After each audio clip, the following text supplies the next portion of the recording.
பிரபல தமிழ் நடிகை எம்ஜிஆர், சிவாஜி, ஜெமினி கணேசன், கடைசியாக சூர்யா வரை நடித்து வெற்றி கொடி நாட்டிய கன்னடத்து பைங்கிளி என எல்லோராலும் அழைக்கப்பட்ட கன்னடத்திலிருந்து கர்நாடகாவைச் சேர்ந்த நடிகை சரோஜா தேவி வயது முதிர்வு காரணமாக தனது 87வது வயதில் மரணமடைந்தார்.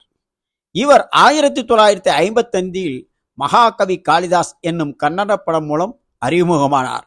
அதன்பின் நாடோடி மன்னன், எங்கள் வீட்டு பிள்ளை, சிவாஜியுடன் பாசமலர் என பல்வேறு படங்களில் நடித்து பெரும் வெற்றி பெற்றார்.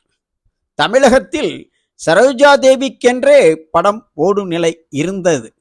இந்த நிலையில் 1938ஆம் வருடம் ஜனவரி 7ஆம் தேதி பிறந்த நடிகை சரோஜா தேவி வயது முதிர்வு காரணமாக இன்று பெங்களூரில் மரணமடைந்தார். அவரது கணவரும் மரணமடைந்து விட்ட நிலையில் ஒரு மகன் ராமச்சந்திரன் என்பவர் இருக்கிறார். இன்று அவருக்கு பல்வேறு நடிகர்கள் அஞ்சலி செலுத்தி வருகிறார்கள்.